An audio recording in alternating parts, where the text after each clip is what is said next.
Andrew Cornish, thanks ever so much for joining us. Andrew, this week you met with the ECB. Obviously there's a fair degree of concern and questioning out there within the membership as to quite what the ECB are up to with their high performance review. Your meeting with them this week, I'm sure, has shed a bit of light on the subject, and that's what we're here to chat about.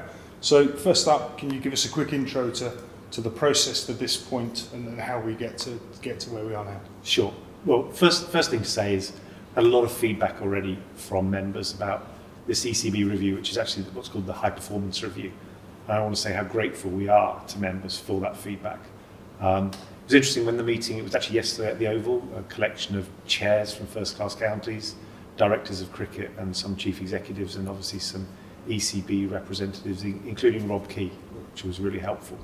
And interesting, the meeting kicked off with, well, it does seem a lot of the members of clubs seem to have as much information, maybe even more information than some of the people in this room. So I think we're all pretty well informed about what's going on. I think there are just different views about different areas of the high performance review, which in itself is a very, very wide-reaching, wide-ranging document. I think there are just a number of areas that are of concern to members of not just Middlesex, but to many of the counties around the country. Yeah, Andrew, on that, obviously we put out a notice last week to advise members that we would be open and transparent with the entire membership throughout this process, which is of course very important, and we really value the feedback that our members can bring us, which obviously brings you and I here today at Lords to talk through some of those proposals that we put to you.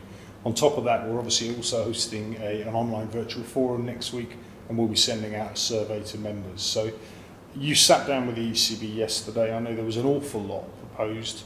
Can you give us the bare bones of that? I mean, I think I'm right in saying there were 16 key proposals, many of which perhaps don't necessarily affect our members and the domestic game per se. It's more focused on the elite international end of the spectrum.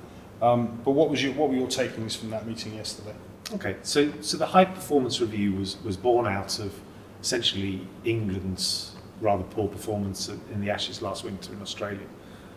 So as you'd expect, the majority of the 16 proposals or ideas, concepts that are on the table relate to the very top end of our game, making England a better team in all three formats. In fact, the ambition is to be the best team in the world in all three formats within the next 5 years, which is an ambitious plan. Part of that, 2 of the 16, is inevitably going to relate exclusively to domestic cricket, domestic schedules, first-class county structures, natures of competitions, how much cricket's played, point systems in the championship, balls that are used, all of that sort of good stuff. So yes, I can see why there's some concern and some trepidation. Change is always something that people get a little bit stressed about until they know all the details. But what I would say, for those that don't want to watch the end of this interview and are bored already, I think for most of our members there isn't too much to be worried about. I think the consultation process is now going to run at the right speed, and I think in terms of the sort of cricket that we're going to be seeing next year, I anticipate we'll be seeing the same amount of county championship cricket, and a lot of the structures will be very, very similar to how they have been this year. Hopefully actually better, with cricket played in decent blocks at the right time of the year. You touched on this, Andrew, in your meeting yesterday. It was raised by the ECB that many county members seem to be much better versed than many of the chairmen and CEOs sat in that meeting. A lot of that has obviously come out of media speculation that's been raging on this subject for many weeks now. I've had a quiet giggle myself at a lot of the stuff that's been written, as I'm sure you have, as I'm sure the ECB have. How wise would members be to take note of what's in the media, or should it be with a pinch of salt? Obviously our intention is to be transparent through our own channels. I'd probably counsel members to be slightly more alert to what we're saying as opposed to what they're picking up in certain press titles. Yeah, I mean, obviously read the media, read the press. Quite interesting. Rob Key said yesterday in the meeting, he said, I try not to read the media, and then stopped himself and said, oh, hang on, I used to be in the media. With all these things, there's an element of fact in what a lot of this is reported, but there's also a lot of speculation, and some of it's quite mischievous speculation. It's about weeding out and working out what's what's the fact from the fiction, and that's always the challenge. What I hope by doing things like we're doing right now, Fletch, and by having the forum, virtual forum next week and having the survey, we will be, as you say, as transparent as we can be. Even if some of the things, people don't like, and I hope there isn't much of that, but people don't like it, we'll say how it is. And what I'll say today, and what we'll cover today, some of it isn't a decision. It's not my place to make those decisions. It's not Middlesex's place on its own to make those decisions. But I can perhaps indicate a direction of travel that we're going in. Two things I think we can probably nip right in the bud now, Andrew, are probably two of the things that most members have voiced a concern about is, first and foremost, will there be 18 counties next year? Is that a proposition that's on the table? And number two, will there be 14 championship games next year, or will the schedule be so radically affected that we'll see a reduction? You could probably answer both of those pretty short and sharp now. Yeah, absolutely. There'll be 18 first-class counties. Nothing to do with the high performance review would change that.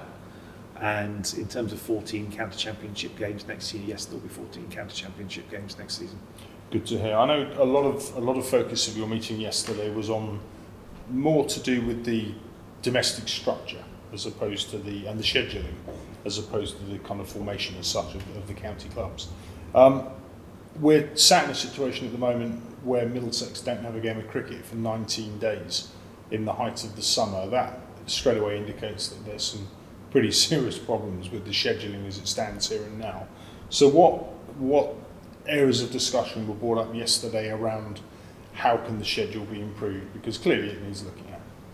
So there are a number of things in play, probably three main things in play here.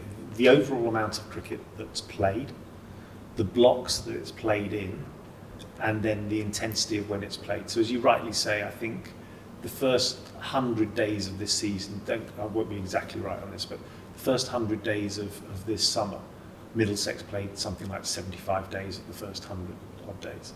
In the last 45 days, we've played less than 10 days. So that mix isn't right. We've also changed format, I think 4 or 5 times, going between white ball, red ball, white ball. Not only is that difficult from a skill set for players and to get the best out of them, it's also challenging physically from an injury standpoint. There are different requirements of 4 days of red ball cricket versus the incredible intensity of a T20 game. And then there's the integrity of competition. So if you have, let's say, and it hasn't happened this season, but it has happened in the past, where you have the Blast finishing at the end of June, you've got international players maybe playing or not playing, you've got overseas players probably playing in the group games, and then you come to a final in the beginning of October or end of September, shall we say, when it's snowing and there's no overseas player to be seen. It doesn't do a lot for the integrity of the competition, as much as it's a fantastic fun day out, finals day for the Blast, no doubt. But actually, if you want to have integrity in that competition, it probably needs to be played in a block. Players know what they're focusing on, and that's the direction I think we'll see the Blast going. Again, got to stress that's not a decision. This is just us being open of where I think things are going, and certainly something that Middlesex are getting behind and supporting. Would it be too simplistic for me to say, Andrew, that these scheduling issues are purely because of the 100? No, I think there have always been scheduling issues, long before the 100. Does the 100 make it more complex? Yes, possibly. It also provides a degree of clarity. The 100 is here. The 100 is here to stay. Whether you love it or you hate it, it's here to stay for the next few years, that's for sure. It's always likely to be in August. The question comes, what else do we do in August? Because it clearly doesn't make sense in probably the prime summer month school holidays that the only cricket that's played is around the 100 venues,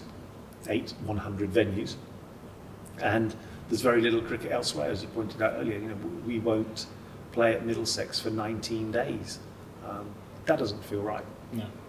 I think you're right, Andrew. The 100's certainly going nowhere. How much does it concern you as CEO that you've got someone like Toby Rowland-Jones that's effectively he won't have been sat on his backside, but he'll have been sat back, not playing any competitive cricket, whilst with this spirit, obviously called up as a late injury replacement. We've got 3 crucial games coming up in the Championship, yet Toby won't have bowled a ball in anger in about 4 or 5 weeks. How much does that worry you as a CEO? Well, firstly, it's great Toby got picked for the 100. So, it is the premier competition of the summer. Again, whether you agree with that or not, it's the premier competition. We want our players to be invited to go and play in it. So it's great Toby's been invited. Been great if he'd been able to play, but he hasn't been picked at this stage. There's still at least one more game to go for London Spirit. And let's hope we're here on finals day and lifting the trophy. That would be fantastic, and Toby be part of that. But I think if I listen to the medical staff, the coaching staff, yes, it is a concern. Not only has he not played competitive cricket, like a number of other players, he hasn't played competitive cricket, but also the change in format. Let's hope we're sat here in a month's time and Toby's taken a hatful of wickets and we've been promoted, and it'll all be fantastic that he's had a month off in August, or he hasn't had a month off, but you know what I mean.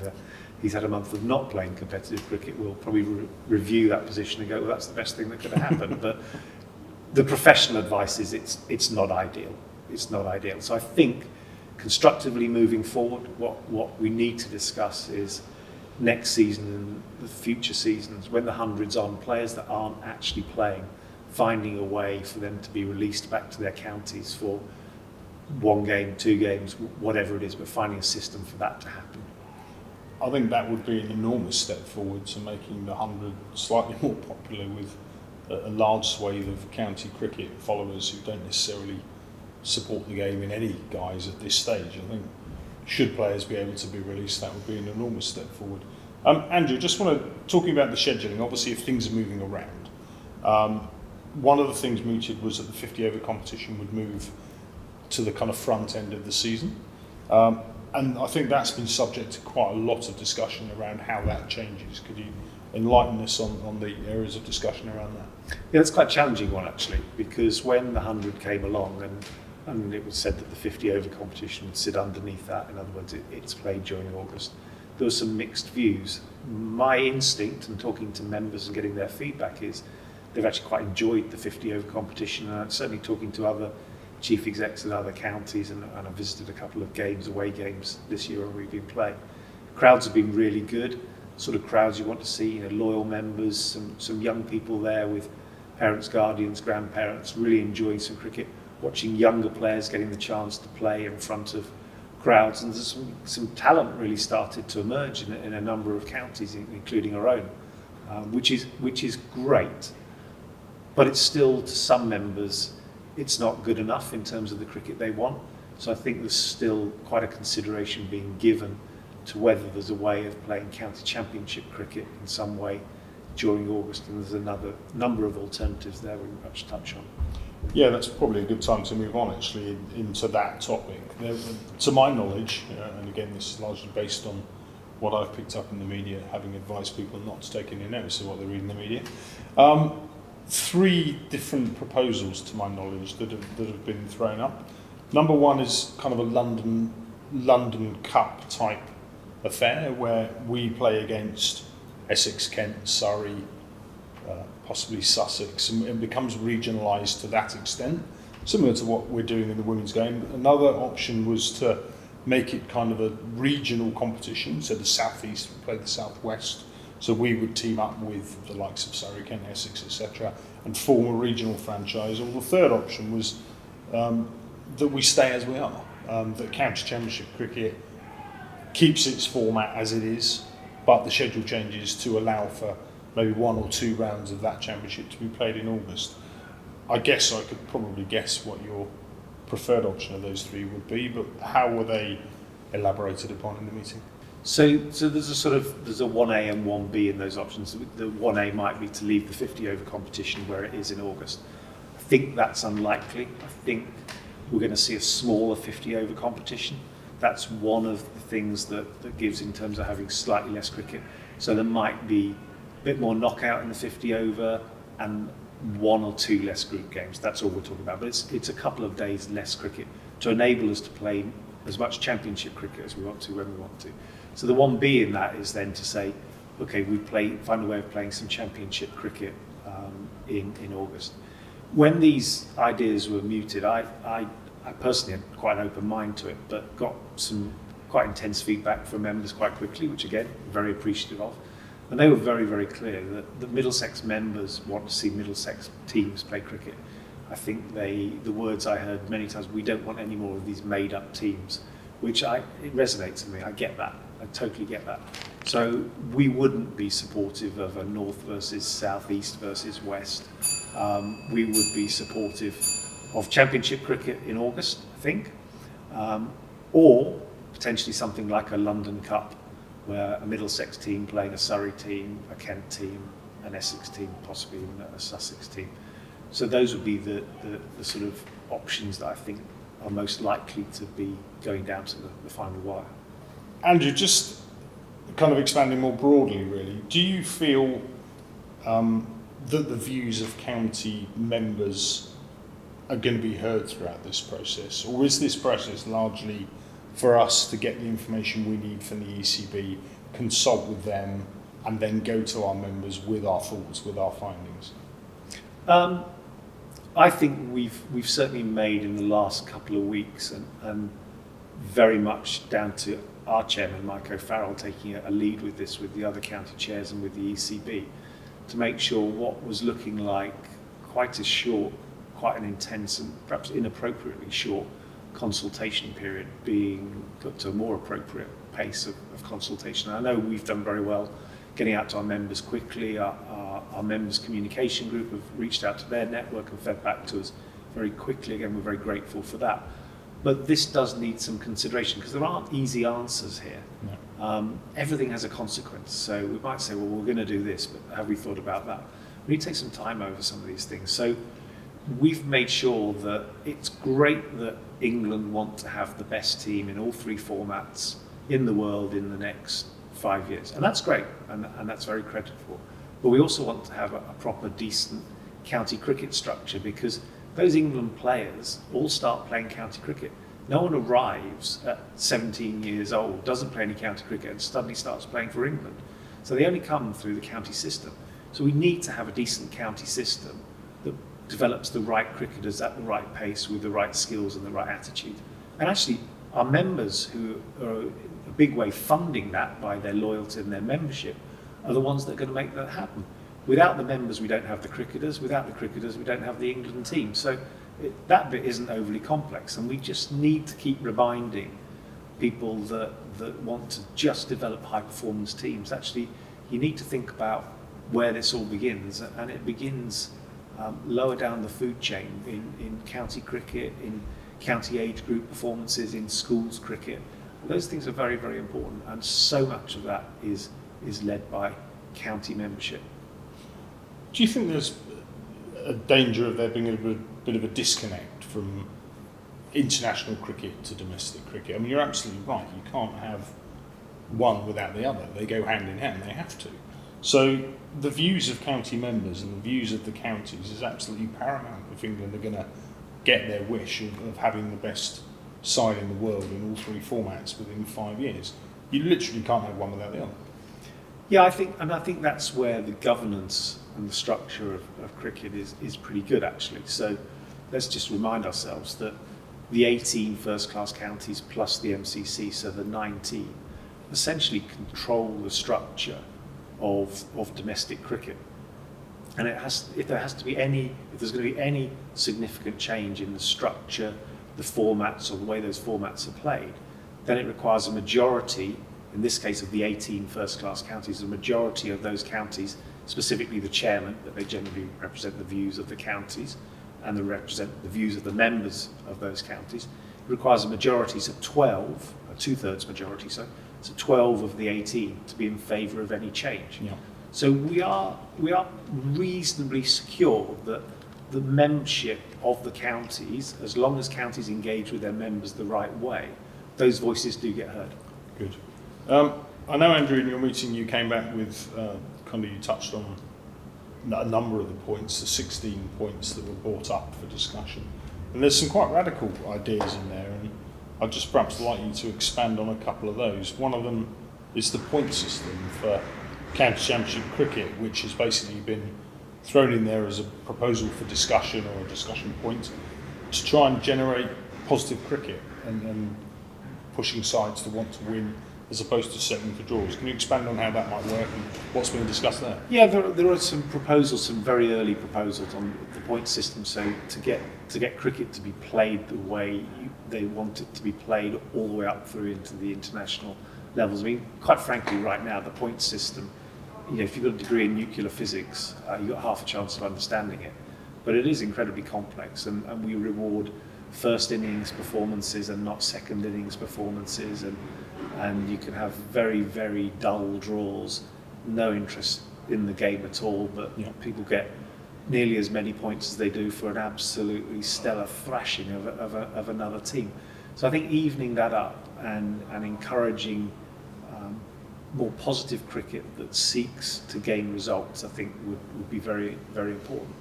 I guess some of the other things that are in there and those 16 proposals around high performance are quite interesting. So what's the role of England Lions moving forward? If you look back at the data, and this has been a very data-driven exercise, you look back at the data, the times when England have been better has come shortly after a period where the Lions have had quite extensive programs. So we were discussing yesterday, the last really strong England team with Strauss and Cook and Flintoff, all those guys came through the Lions program. Yeah.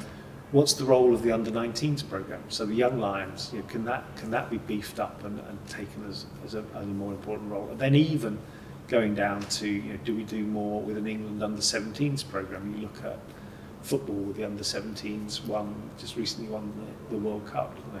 Yeah. So is there more that can be done there? So those are just examples of some of the other things that are in there that don't directly impact on county cricket, but from a high performance standpoint are pretty important to be discussed. Interesting. Was there anything else in there, Andrew, that you feel strongly that you should get across the members that we haven't quite covered off here? No, I think we did touch on it, but to be really clear, we have got the consultation process down to the right speed. County cricket will look, I think, better next season, I believe, and I say this is my view. There's a formal meeting, there's another meeting in a couple of weeks' time, and then the 20th of September there's a formal meeting with the chairs, which quite possibly nothing will actually need to go to a vote, because I don't think there'll be anything that fundamentally changed. It might do. So we've still got some water to go under the bridge there. I'm just expressing and giving an update on views now, not facts. So I've got to emphasise that again. The consultation process now needs to carry on, because whilst 2023 will look broadly the same, I believe, we need to consider how we continue to develop that for 2024 and beyond. But members will be fully engaged in that process. Good to hear. I think that's probably going to seem a lot more palatable to all followers of the game. There was a lot of criticism, I think, thrown at the ECB for trying to push this through. A lot of scepticism and suspicions around that, as to why that might be the case. I guess a proper consultation period running through to the start of 2023 gives people every opportunity to kind of look at it. Now, just finishing up, Andrew, on our own intentions, obviously we started this by saying we want to be open and transparent with our members. That's absolutely critical to us. We have our online members forum next week, where we're going to ask members to send in questions, and I'd very much like to kick that process off now. We're having the online forum on Thursday of next week, on the 8th of September at 6 p.m. It'll be yourself and Alan Coleman, and hopefully, if available, Mike O'Farrell will sit on the top panel. Members can by all means send in questions to the club if you can send those to events@middlesexccc.com. Any questions at all that members have got, they can push those forward to us, and they'll be brought up in that forum. But also within that forum, there'll be an opportunity for any member to ask whatever question they might have live on the forum in the chat panel, which is step one of us giving members their opportunity. Yeah, absolutely. I mean, we've had a lot of good feedback already, a lot of very good feedback, and a lot of very constructive feedback, and some concerned feedback, and we take that very, very seriously. I hope this interview with you, Fletch, just now, and what we do with the forum and what we do with the survey will hope to allay some of those fears and actually take a positive view. As I said, I think the season of 2023, if it goes how I see it panning out, will be even better than this season, which has been pretty good. The blocks have been better. We've played some more championship cricket in the peak of the summer. not as much as we'd all like. We've had a bit too much intense cricket at the start and not enough just now towards the back end. Hopefully we can redress some of that. And I hope, personal view again, we find a way of getting some championship cricket in August. Now that won't be without people saying, well, how does that work with people who lose teams to the 100? But you know, Premiership rugby manages to have the Six Nations on whilst it continues. We've got to find our ways around that. I keep coming back to it's about compromise. If we want to play county championship cricket in the peak of the summer, we are going to have to accept that perhaps not all the players are available all the time. Andrew, last point is on the members' survey that we'll be sending out. I think it's really important to stress that this is not something that members will specifically be voting on. It's largely us sending out a range of options that are under discussion to get members' views and to get their feedback. Kind of an obvious thing to say, but I guess if 80% of our members come back and tell us that an idea in their mind is ridiculous, then that would certainly help shape our views that we're not going to vote for that proposition. Should there be a vote? Lots up in the air at the moment. I think that's really important. Sorry to interrupt. I think it's really important. You know, we're a members' club. The members own this club. We're here to represent the views of the members. We might be able at times to provide some insight, some stuff that we know. But at the end of the day, we represent the members' views. So, you know, we listen to that and we act accordingly on what they say. I think I have had some correspondence, and I know some of my other colleagues have had some correspondence where people are talking about requesting a binding vote. And I just want to cover that off because I think that's quite important. Because I'm not sure what we'd have a binding vote on. I'm not sure what the question is. There are so many moving parts in all of this. I think a forum and a survey and informal feedback is what we need. Because I couldn't really write, and I'm not sure you could write the question on what would we vote on. So I'm not saying we will never have a vote and we're not going to have a vote. I'm not ducking the issue. I don't understand what we'd be asking members to vote on right now. Thanks, Andrew. That's good for clarifying that. It's obvious that there are a lot of moving parts. It's obvious that it's a kind of moving feast as we go forward. I'm encouraged that you certainly know more now. I'm sure members will also be encouraged by that. We'll have our forum next week. We'll have our survey going out next week. That'll give members every opportunity to raise their concerns. I assume you would welcome any feedback from members, as would Mike. I know we've got an email set up at chairman@middlesexccc.com should any members have any questions they want to raise in the meanwhile. But again, just to reiterate, ahead of that online virtual forum, which we'll be emailing members the details of probably tomorrow, if not over the weekend, any questions in advance of that forum, send them into events@middlesexccc.com. Andrew, thank you for joining us. Appreciate your candour and your honesty. We'll continue down this path with members, giving them every opportunity. And we'll continue to promise that we'll be open and honest and let them know as the situation evolves. Absolutely. Thank you.